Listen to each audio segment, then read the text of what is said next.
I finally just trusted that the person that I had met and gotten to know as a friend was really who he said he was. And so he moved in. And a couple of days after he moved in, I was being choked out in my closet. Some people, they're just born into the storm. Others, caught up in its fury. You just heard from our guest today.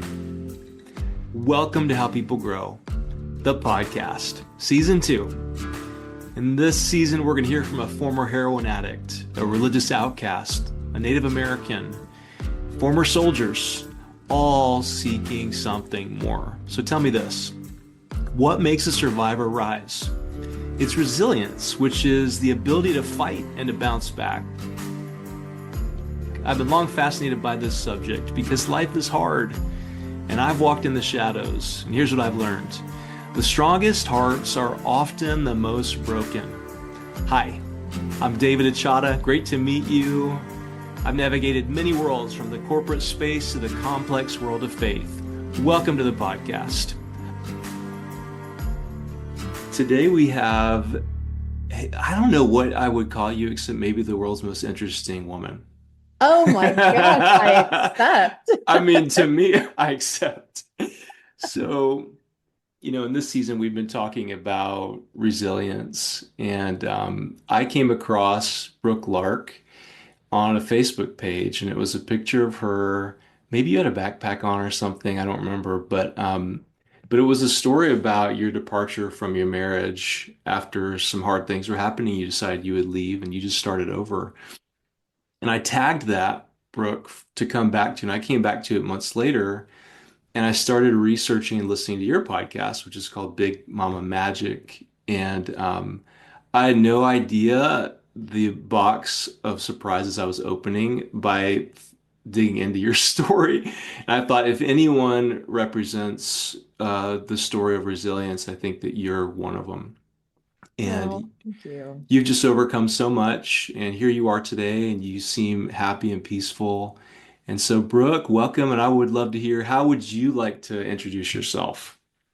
Wow, good question. Well, I am a mom of four, recently empty nested, an ex-Mormon, a food photographer, and my spirit animal is a sassy Pomeranian that I adopted a few months ago or a few years ago. So, it's a regular life.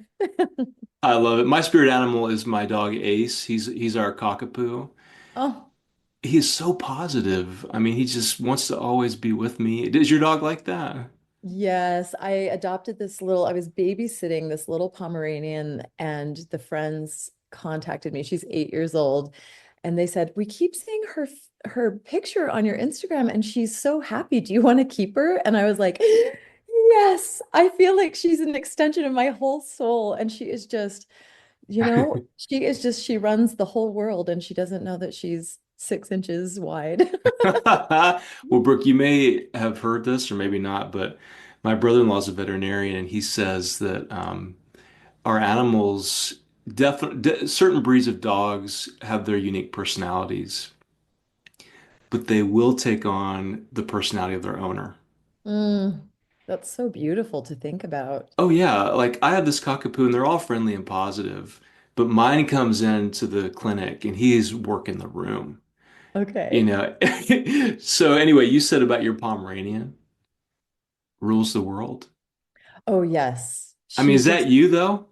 it probably is. Now that I think about it. So, what do you do for work? What do you do to pay the bills these days? Yeah, good question. So I started life with one plan, which was to be a very good girl, stay-at-home Mormon mom.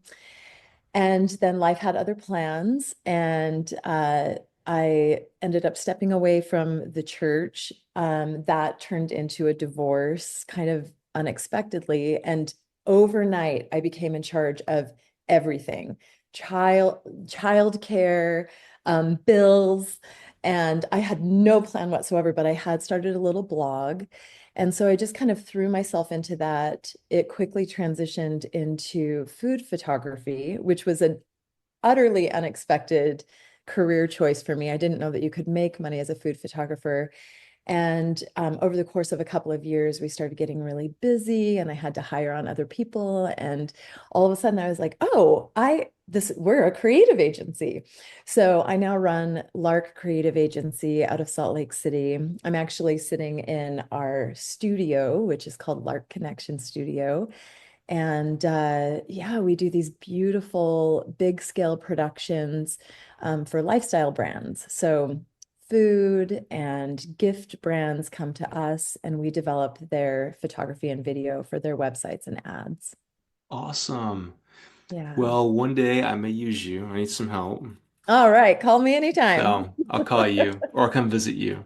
Let's do it. Um, so, this season we're talking about these principles of resilience. And when I saw your story, I knew that you probably had some wisdom here on, how do you bounce back when you've gone through hard things? How do you survive when things seem impossible?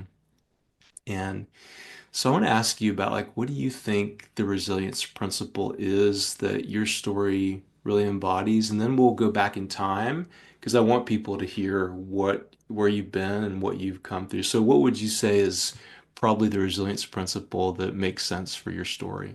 Yeah, absolutely. My current resilience principle over a number of life shifts has now become push all the buttons till the candy comes out. And it's this idea that, sorry, there was a little beep. I don't know what that was. It's all right. Um, it's it's this idea that whatever life hands you, you always have the option to look at it differently, try on new versions of you. And so I've started approaching life with this, curiosity instead of this fear that in any given moment, if I just start pushing buttons and trying on different things, then newer and bigger and more expansive versions and more beautiful versions of myself always come out. Hmm. I love it. It makes me think of this idea. My wife and I talk about quite a bit, and she's a counselor. And so I think that she shares this principle with her clients even, which is give yourself permission to be in transition. Oh, that's Isn't that so good? beautiful. I Yeah. mean, we hurt ourselves, we hurt other people when we get so rigid to where we can't try new things and experiment, and see what's there. Um, so for you, pushing the buttons, seeing like what's the candy that's going to come out? I love it. Yeah, I took life and I took myself so seriously for so long and I caused myself so much pain by that. And when I started on my very unexpected healing journey, I had this kind of moment with a gathering of friends where the entire night we thought we were getting together for like our deep shadow work and we were going to face our demons and we were going to dive in. And we all kind of looked at each other and were like, we're we just want to play and have it be light. And it ended up being the most transformative night of my life until that point. And it was like, oh my gosh, if I just give myself permission to not take myself seriously, to play, to invite delight, to look for the candy that comes out, life is so much softer and gentler. I'm softer on myself. And it really has shifted the way that I walk through the world. It's shifted where I place my focus. It's shifted the stories that I look for and allow myself to, take on or let go. So, yeah, it's really shockingly empowering when you allow life to be soft and delightful, Mm. how quickly it can shift. Take us back to when life was not soft and delightful. I mean, share a little bit about your origin story and who was Brooke Lark when you came into this world and the life you were born into? Like, what did that look like Mm. for you? Yeah, I'm the oldest of six girls in a very Mormon family, generations and generations of very religious, and well-intended family members. It took a while for me to really start to understand the patterns of my family. But one of those is that my mother has a pretty severe personality disorder. Hmm. And so I grew up very clearly understanding that my superpower was always being there to fix her, to cheer her on. But of course, that's such an opposite role reversal from the way that it's supposed to be when you're a Hmm. child. So, very little support, a lot of anger that I was in charge of fixing or healing. And when I was 16, both of my parents just kind of decided that they were done parenting, dropped us off at my grandma's house. And, suddenly life and the family that I had known would be my existence was just eviscerated and gone. And I talk about this in my podcast, Good Mama Magic, that there was kind of this moment when they dropped us off. And I remember sitting on a bed in the attic at my grandma's house and just going, what now? What now? I had no script, no story beyond that. And of course, that when you're living it, that's just life. You feel a little whiplashed in it, but you just kind of adjust and move on, or else you get mad. And so I just learned very early on that I was in charge of myself, and I was alone in the world. Hmm. And yeah, so that's kind of where I started. Man, what a story. I identify with so many parts of that.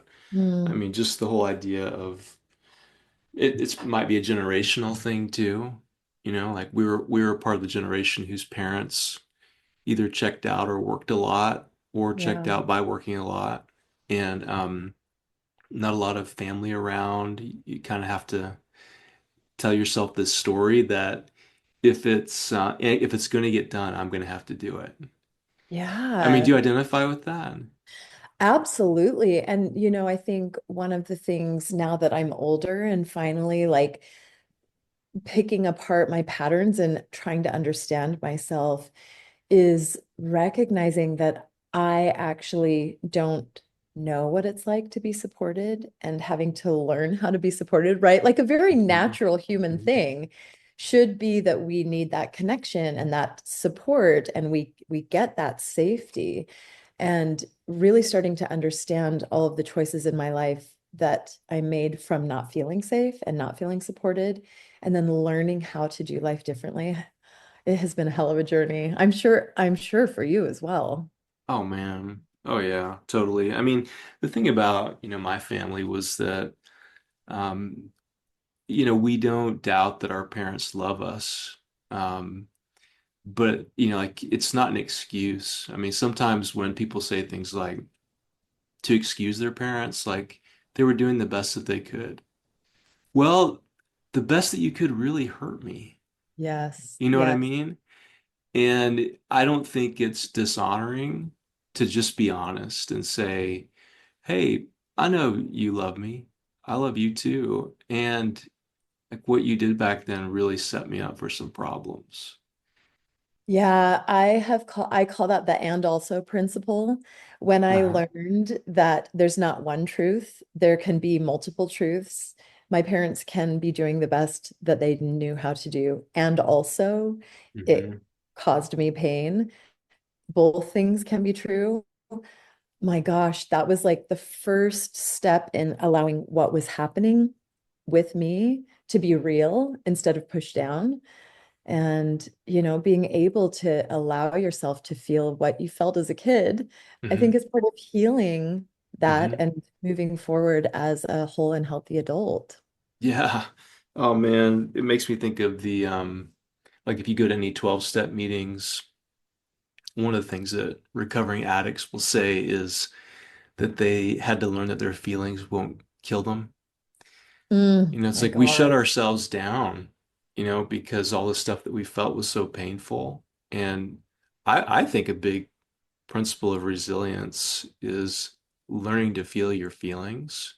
Hmm. and take those into real relationships, as Yes. opposed to like probably your issue, definitely my issue is pretending like you're superwoman. Is that you? Do you pretend you're No, superwoman? Come I've on. never been the good girl that's trying to do everything. Okay, so here we go now. Like we're going into superwoman territory now. So take us back now. So you gave us a little bit about your childhood, adolescence, and you are still in this world that you're born into, Mormonism, trying to be superwoman. What did that look like for you in that context?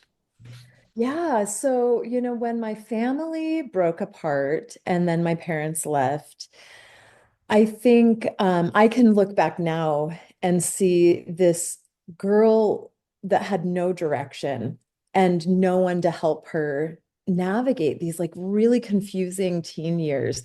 And so you just start grasping onto the most secure thing that you can find. And for me, that was my religion. There's a script, there's a path, there's a way, and there's a promise at the end of that. And uh, I just grabbed onto it as fast and hard as I could. And kind of one of the unspoken principles of Mormonism is, deeply tied to this idea of perfectionism. In the church, we have a thing called the iron rod. And it's like if you just cling to this one true way, it will take you straight to, bliss and Oh. celestial life. And so it was just like if I just hold on and do it right, and do it well and do it the best and better than anybody, then all of this other stuff doesn't matter. I'm going to be okay. And so that's what I did. I applied to one college, and that was Brigham Young University. And when I got to Brigham Young University, I was not there for a degree. I was there for a marriage certificate. It was like by the end of my freshman year, I was so devastated as a 18 and a half year old that I hadn't found a husband yet. And so it was just this like, I can look back now and go, oh, that poor girl was just looking for anything to stabilize her life. Luckily, I found a very handsome, very religious man by the time I was 19. We were married in 3 months, and he very quickly after we were married got a job working full time for the church, teaching full time seminary. And so, I had arrived. Like, not only was I a Mormon, I was being paid to be a Mormon with a handsome man Whoa. and nothing but dreams on the horizon. So, um, yeah, so that was kind of the next phase of my life was just doing impeccably perfect Mormonism. I wanted us to look right and do everything right. And we threw ourselves into a very purpose-led existence of serving the church and developing community in our ward and stake and having baby after baby after baby to be, a good servant to my Heavenly Father.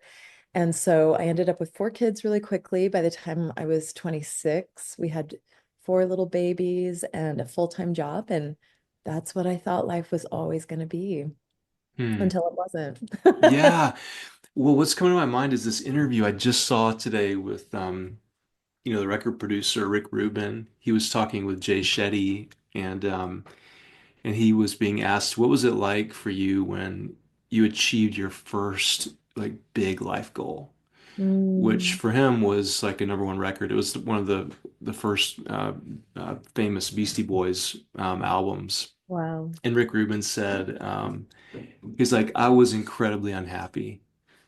Wow, And really? oh yeah, and I wish he would have explained it more, but he didn't. But he did explain his thoughts, and what he said was so many people, so many of us go through life thinking if we just get the goal, then we'll be happy.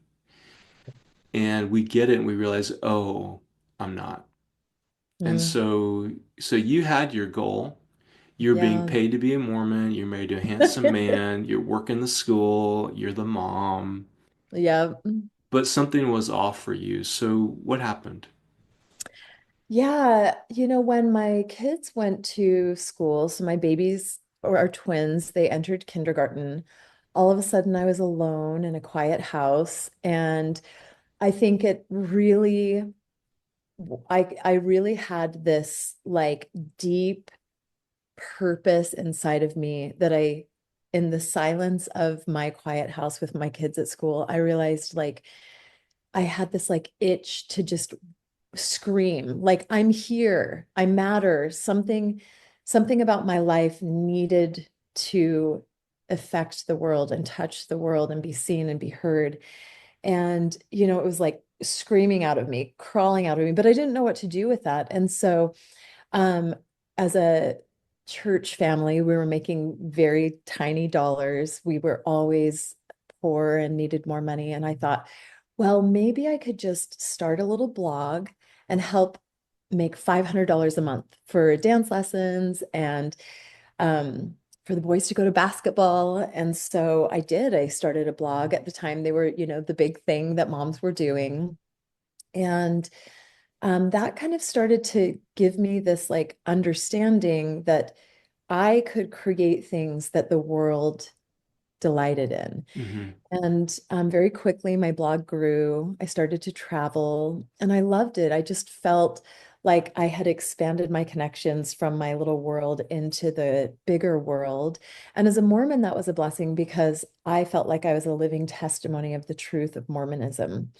But as life always does, there was a surprise twist, which was on one of my trips, I met a man that was gay, and we hit it off as good friends.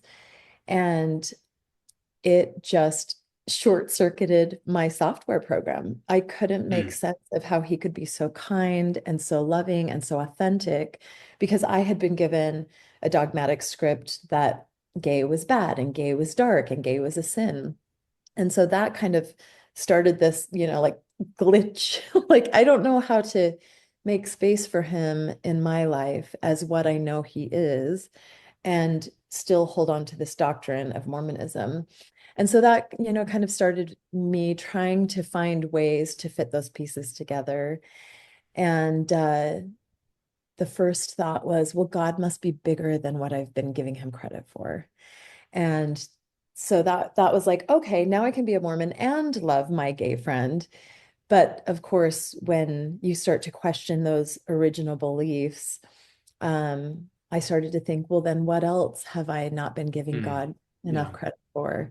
And, that's a slippery slope when all of a sudden it's like, well, what if other people are just born into their own religions and they don't mean ill and they're not lost. They're just doing what they were given, And so I started to expand my understanding of the world to make space for what other people's reality was. I no longer had to place judgment on it. And then very soon I realized, oh, I'm not thinking Mormon thoughts anymore.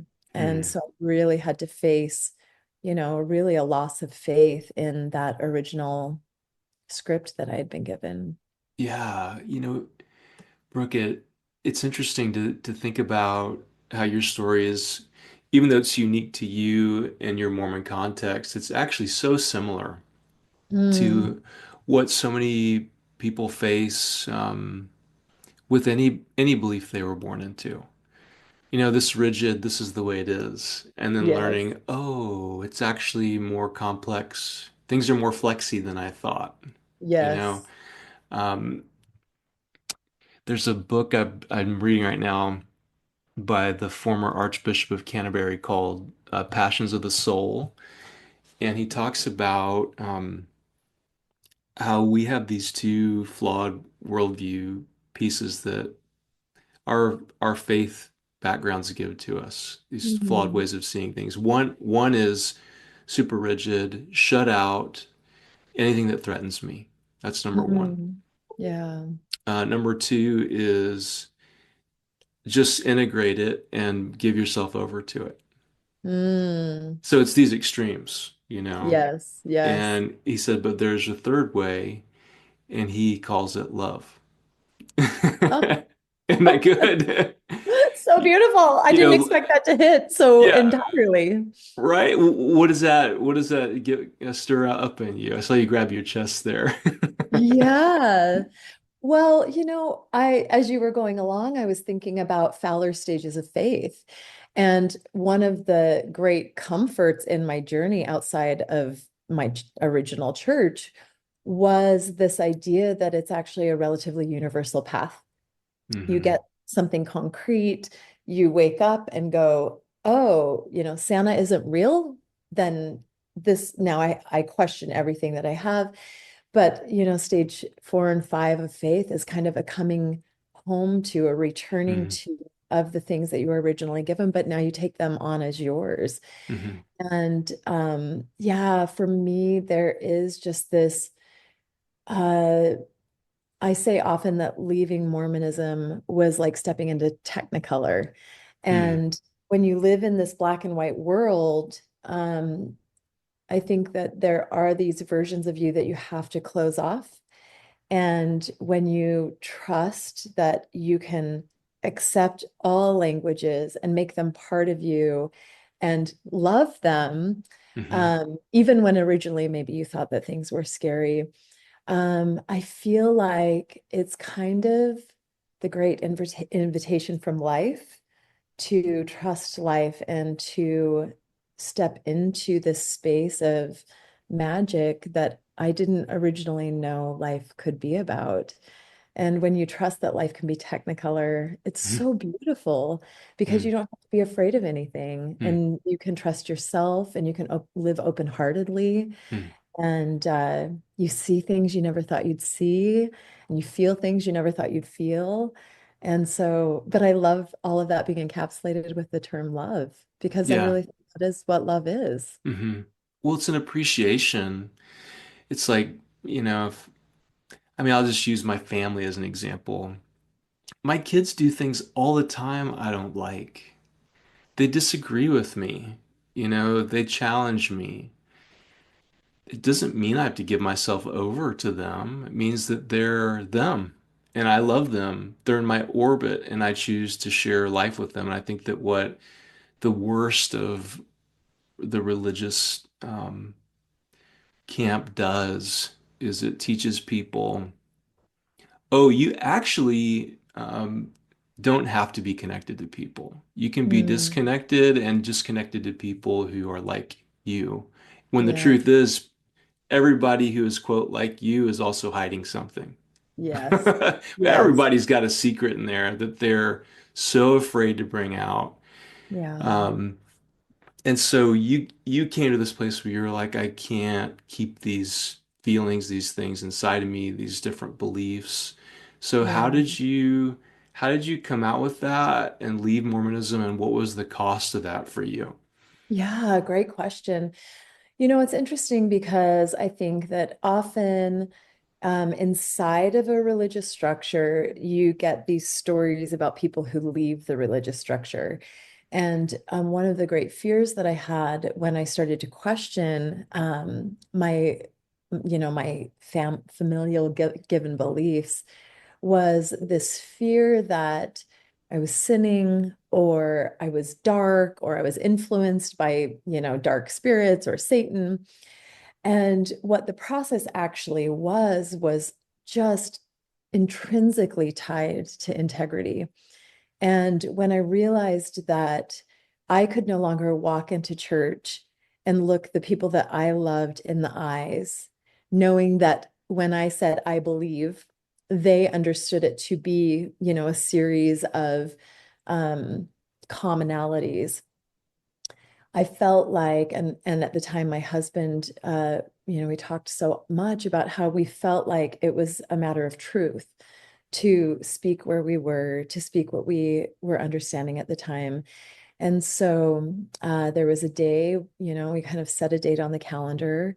My husband at the time, my children's father, who was the full-time seminary teacher, we sent an email and resigned from his job. And a few days later, we sent an email to our friends and our church family and let them know that we were stepping away from the church. And the first email that we got back within seconds was an email from his parents. And they said, when you were a baby, you were sick and we should have let you die. It would have been Oh. it would have been better Wow. to let you die then than to Mm, feel than to see this happening right now. You know, and that when you're already so timid about this choice, I mm, mean, that just gutted us. And I mm, remember waking up the day after, and I say this in my podcast that the morning after the apocalypse sounds like crickets and smells like scalded scripts. And mm, that's really what it was waking up and realizing that, you know, the lifetime of community and connections was gone. mm, And, you know, at that point in my life, I had had one rebuild, but I didn't have a script for what do you do when you've literally stepped away from your tribe, everyone you've known, everyone you've loved, everyone who's nurtured your babies and whose babies you've held. And you know, it took a while of hacking around and trying to figure out like what do you do when you're no one to no mm, one. mm. Yeah. And for us, that really quickly led to divorce. When the thing that has tied you together is gone, you're really left looking at each other and going, "What are we doing here?" And we just weren't doing the same thing Mm, anymore. So we divorced. I got primary custody of the children and dove into building a career. And that was kind of, you know, the journey that I was on for a couple of years after leaving, just really trying to stabilize in a new world that I was so not prepared for. so this is bittersweet candy that's coming out. You already you don't know what you're doing yet, but you're pushing these buttons like it's like we start we start our journey. I heard Yes. some futurist, I wish I could quote him, but it was this idea that innovation is the summary of spare parts. Oh, it's true. So no one who's creating knows what they're doing at first. They're just Yes. trying things and they're like, "Oh, I see something with this." So like Yeah. going back in time, you didn't exactly know what you were doing. You just knew this something has to change. So you're pushing buttons. Yes. Bittersweet Well, candy. and that, you know, that button pushing looked like waking up that first day, feeling that like absolute fear of, oh my gosh, what have we done? Now what? Hmm. Uh, you're paralyzed. I didn't trust myself really at the time because I didn't know myself very well. I only knew myself as this one thing that other people told me I was and were proud of me for being. And now I wasn't that. And very quickly, and so what the way that pushing all the buttons works for me is, you know, you stand in the silence of the fear and the terror, you take a big breath, and then you go, okay, who can I call that understands me here? What email can I send to reach out to someone and create the next connection that can tether me to my next step? And so that was day two. I had seen a video from a gentleman that was an ex-Mormon. He was a gay man, and I knew that he lived in Denver. So I just shot him a note through Facebook and said, "Hi, I wanted to let you know I'd seen your story. It was so impactful to me. Thank you for sharing it. My husband and I just left the church yesterday. I am just sitting in absolute terror and fear today." And immediately the message came back, "What is your number?" And I gave him my number, and he called, "Hello, darling. I'm standing at the top of my wedding aisle. I'm about to walk the wedding aisle in a San Francisco garden. As soon as I'm on the other side, I'm going to call you and we're going to figure this out." And Oh, you know, wow. and it was like that absolute fear and terror just melted into like candy. It was just Hmm. delightful. All of a Hmm. sudden, I went from like, oh my gosh, I don't know what I've done to like, oh my gosh, what is this phone call going to bring me?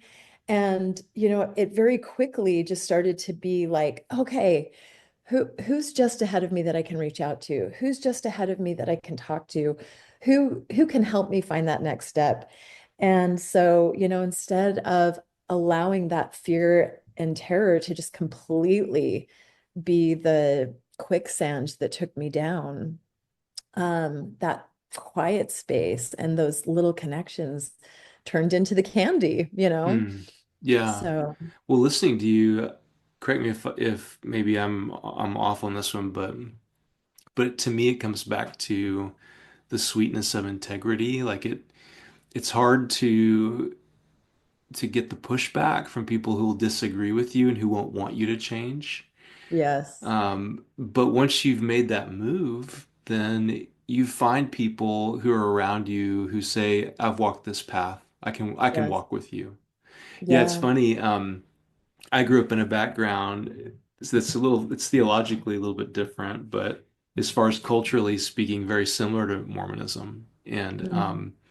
when we stepped out of that many, many years ago, and we moved to the other side of the country, one of my neighbors was a former Mormon. And he Wow. became one of my best friends, such a good guy. And we would have these long talks and long walks about the similarities of leaving these stories.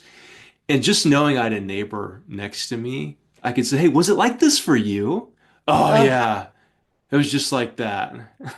oh, to just find the people that make you not feel alone. And it's so interesting now because I look back on that state of just kind of hacking around and didn't realize that it really had become a foundation for trusting myself and for trusting humans and realizing that there were people that wanted to, as Mr. Rogers says, look for the Mm, helpers. mm, And very quickly, my life was surrounded by people that just opened their arms and taught me new ways of seeing and believing. And it was so beautiful to start a new journey surrounded by those types of mentors. And, mm, I think all the time that if I had different mentors, I would probably have ended up in a different place. But, I was lucky enough to really understand that I needed to look for open-hearted, soul-hearted people. And yeah, it really made me feel less alone and also gave me new scripts to start trusting as I moved mm. forward into an unknown version of me. Yeah. So you moved forward and you ended up in another relationship. Yeah. So what happened? So, yeah. So, you know, at the time coming out of Mormonism and then ending up in divorce, I did not want the divorce. My husband asked for it. And so, kind of the story that I attached to was, well, the thing that was broken was that relationship. But I want to be a wife and a mother and nurture this picket fence life. And surely somebody else is out there wanting to do the same. And, I was carrying so much by myself. Um, I was, I was doing all of the work and all of the childcare, and I just felt so, and I'd been walking alone for so long. And I thought, surely someone else out there wants to do what I'm doing and wants to create the kind of love that I want to create and the kind of home that I want to create.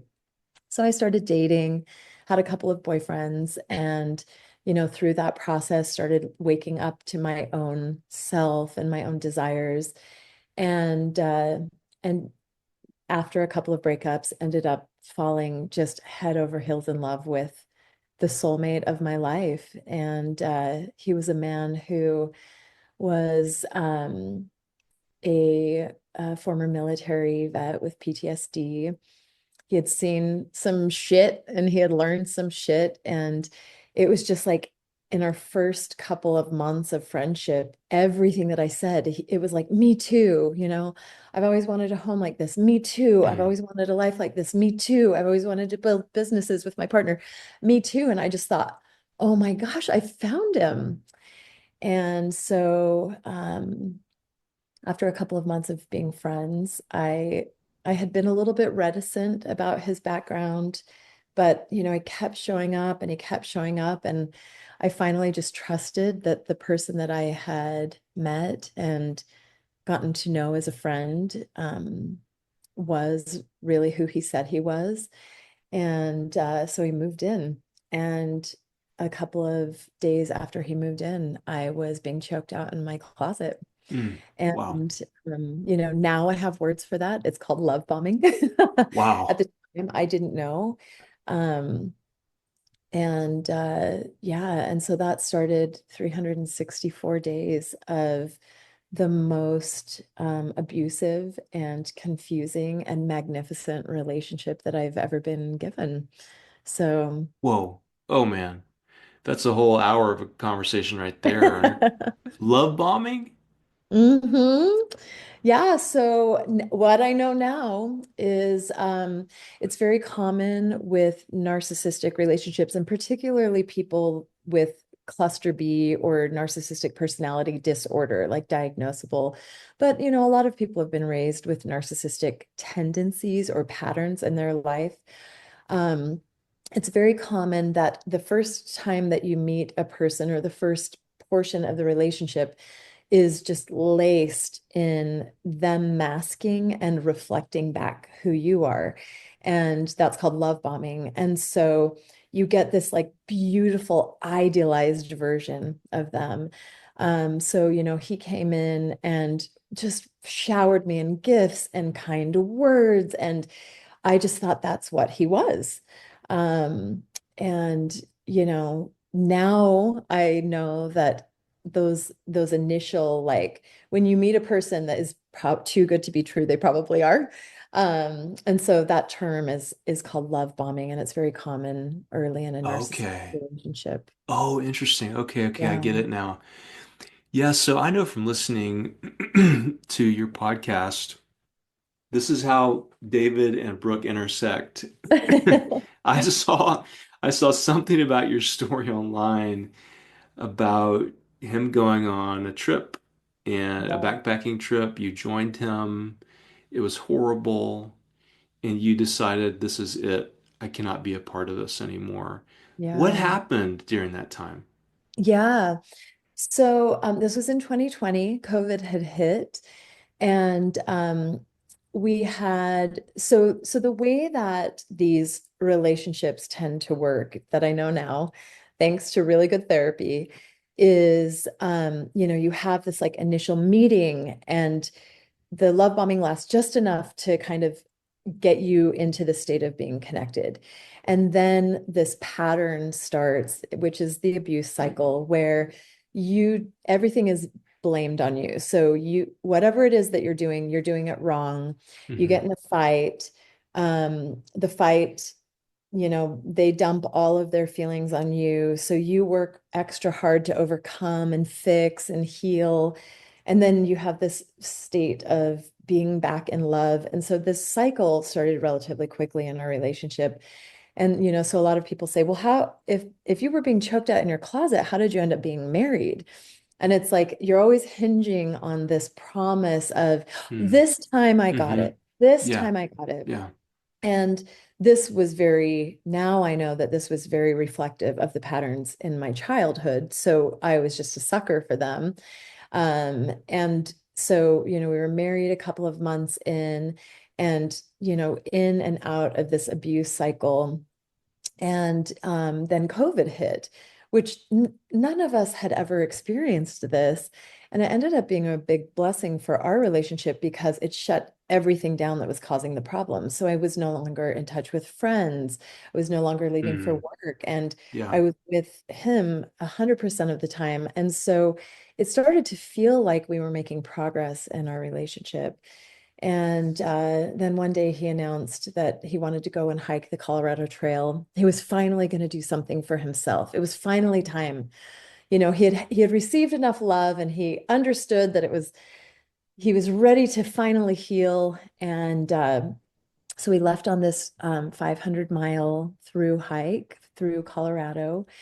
And he would call and he would check in, and he kept saying, I miss you and I want you on this trail. And I I've healed myself, and I just was so hopeful and excited because we'd just been pouring our energy into having him feel loved. And so I joined him on the trip. The first couple of minutes were fantastic, the fairy tale reunion. And then as the days started to wear on and the exhaustion hit, mornings started to become more and more troublesome. He was more and more angry. I was doing more and more wrong. And so the way that the rhetoric tends to work in these relationships is I'm angry because you X, Y, and Z. he never owned his anger. Yeah. And so, you know, I would try to hike a little faster or be a little more quiet. And nothing that I was doing was unlocking the anger. And it was escalating past a point that I had recognized. And I started to get afraid that we weren't in our regular pattern where the anger was unlocking.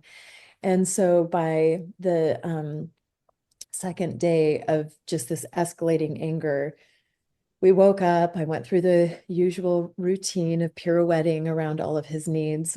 And he was just getting increasingly angry. And, I'm off grid. I have no cell service. I don't know where I am. We're in the middle of the wilderness. And I got really scared. And, I am making myself smaller and smaller and smaller and more obedient. And at one point, that me doing that or something happened and he just whipped around and pointed his finger at me and said, as far as I'm concerned, you can fuck off without me. Mm. And it was just like click. And I thought, okay, I will. And I just buttoned my backpack and turned around and put my feet on the trail in front of me and started walking. And I could hear him yelling behind me. And inside of that moment, I could finally hear a voice in myself saying, don't go back, don't go back. And it just started following the beat of my heartbeat, one foot in front of the other. And I knew that if I turned around and if I looked at him, I would go right back into the same pattern. And so I just, kept my eye on the trail in front of me and walked and walked and walked, not knowing where I was going. And at one point, the trail became road. I hit a highway, and there was a raven at the crossroads of the trail and the highway, this black raven just to the left side of me. And I remember stepping from the trail to the street, and the raven cawed. Mm. And it was like I knew that life was marking a completely new road for me. And but I didn't know what that road was. So I kept walking. And, cars were going past. I was crying. I didn't know what to do. Um, and I was trying to just formulate like, what's the safest thing here? I'm a solo woman in the middle of nowhere. I don't know where I'm going. I don't know what to ask for. Um, a car pulled off about a quarter of a mile in front of me. I could see it pull off, and there was a scenic overlook. And I thought, okay, I'll see who gets out of the car. And it was a husband and a wife. And I, sweaty and dirty. I haven't showered in days.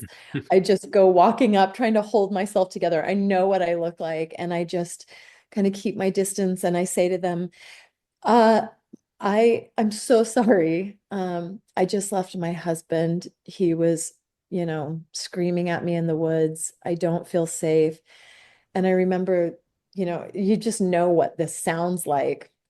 And I remember the woman turned and looked at me, and I could see her just take me in with the most clear, authentic read. And she immediately said, we just dropped our only child off at college, and we have all day to ourselves. We'll take you anywhere that you need to feel safe, Mm. anywhere at all. Where do you want us to go? And they Wow. just put me in the car and drove me to the next closest town.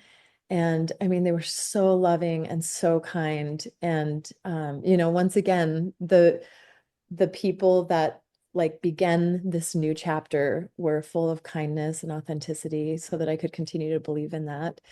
And yeah, and I started a whole new life that I didn't Well, know that I would ever live because I thought man, that I found my soulmate. what a gift to have those Oh, people. I mean, such a talk gift. talk about unexpected allies at an overlook. Um, Yeah. I think, Brooke, we have this thing happening in our culture right now where people are really hungry for a more enchanted view of the world. Mhm. And here you are in 2020 or 20, about 2020 when you were backpacking, right? Or 2021. Yeah. And you see a raven. And you're like, pay attention. This is Yes. important. Oh, there's somebody at an overlook. And there's so many more parts to your story I want to maybe unpack with you personally that I want to ask you about because I feel like we've just now gotten to sort of the cliffhanger of and what happened, Mm, after that. yeah. And we don't have a ton more time. So maybe in our last 5 to 8 minutes, Yeah. I want to know, so you're pushing buttons, okay? Yeah. And, I love that principle. You're pushing buttons. You're able to sort of find the courage to start over Yeah. again.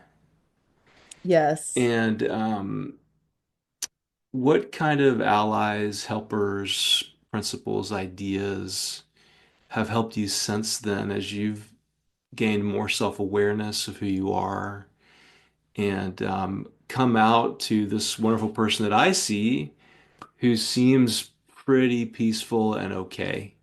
Hmm. So, like, what are some of those allies and helpers that have helped you along the path? Yeah, great question. One of the things that I have been learning and really learned through this process is that when I trust myself to step into the unknown, the next step always appears. And, just like the raven at the crossroads, um, when I let go and trust that life is co-creating with me, then I am responsible for staying in touch with what my next obvious step is. And then I open my eyes and stay open to life kind of co-creating with me, and so I came out of that experience. I started openly sharing the experience. Even though, there were all of these things, I could have been ashamed, I could have been horrified, I could have been embarrassed, but it was like, this is my story and I'm going to share it. And in doing that, several people that I didn't even know were out there reached out to me. And one of those was a senator of all people. I Wow. got a call one day completely out of the blue, just a couple of weeks after I stepped away from my marriage. And the senator had started a mushroom church. And he said, I got your number from a friend. I'm looking for somebody who would speak at my upcoming conference. Oh, and also, by the way, have you done ayahuasca? And, Wow. in the spirit of pushing all the buttons till the candy comes out, or saying yes to life, or being open to what life hands you, I, because I was in such a state of blank slate living, um, I was like, I haven't ever tried it, and sure. And so a couple of weeks after that, I found myself in a group ceremony, and that really started what I would say is my awakening to life as an enchanted path. Hmm. Um, and, it really kind of right turned my life into medicine work and healing circles, and waking up to my own patterns. And so, I think one of my great teachers has been ayahuasca. I've had some other medicine journeys, but ayahuasca was kind of the voice that helped me awaken to my own voice and really tap into my own power and drop a lot of the stories that I had been carrying along that had given me pain. So many other people have come through that path. And, I think that as I, you know, trust that there are all of these versions of me, which is what I think pushed all the buttons until the candy comes out, right? It's like, okay, well, I'm at the end of this idea that I'm going to be a wife to this person. Instead of dwelling on that ending, what that ending invites me to do is start looking around for other versions of me. And that's what I mean by pushing all the buttons. Hmm. So, what if I am now a dancer? What if I am a runner? What if I start a new company? What if I don't start a new company? What if I'm a couch layer? And seeing that all of these different choices can be different and more expansive versions of me has really turned life into this just eternal and ongoing journey where people I never knew come out of the woodwork, connections and friendships come out of the woodwork, and versions of me that are wholer and more free and more trusting and more expansive and more strong, especially, and more supported, continue to, you know, come out. Mhm. So I don't know if that answers the Yeah. question, but Yeah, isn't it wild how help comes in the most unexpected ways? mm, I mean, truly. who would have guessed that? A senator calls you up and says, "Hey, have you ever done this?" And by the way, I've just learned about this about a year ago. I picked up a book called Dance of the Four Winds. My dad's from Peru, and I wanted to learn about my Peruvian culture. And Mm, and I did not know it was a book about ayahuasca. mm, And I was reading this book and I was thinking, what the heck is this? So for our yeah. listeners, it's an indigenous medicine. It's a root mixed with leaf. Is that what it is? Yes, I built it's mostly Yeah. just a tea that you drink, Yeah, it's a an tea indigenous plant. Yeah. and you drink it and there's a kind of a guided ceremony um, where all sorts of fascinating things happen. Um, and that, of course, is another conversation for another day. But it is fascinating though because even our new, potentially our new head of our U.S. health, I guess, Robert F. Kennedy. I don't know what his Yes. role is going to be, but he made a post on Twitter, now X, that he was totally against big pharma, and he was like raw milk, psychedelics. He lists all these things that he said, like, I'm going to try to make these things more mainstream. Yeah. And and as I accidentally stumbled into this, as I was reading about it, I started doing some research. You maybe might know this, but Johns Hopkins has done a lot of work with mushrooms, psilocybin mushrooms, and they're reporting people with treatment-resistant depression are coming out changed. Yeah, it's incredible. If you would have told me as a good Molly Mormon that the day would come when I was a twice divorcee psychedelic guru, I would have been like, "Ah, she sounds terrifying."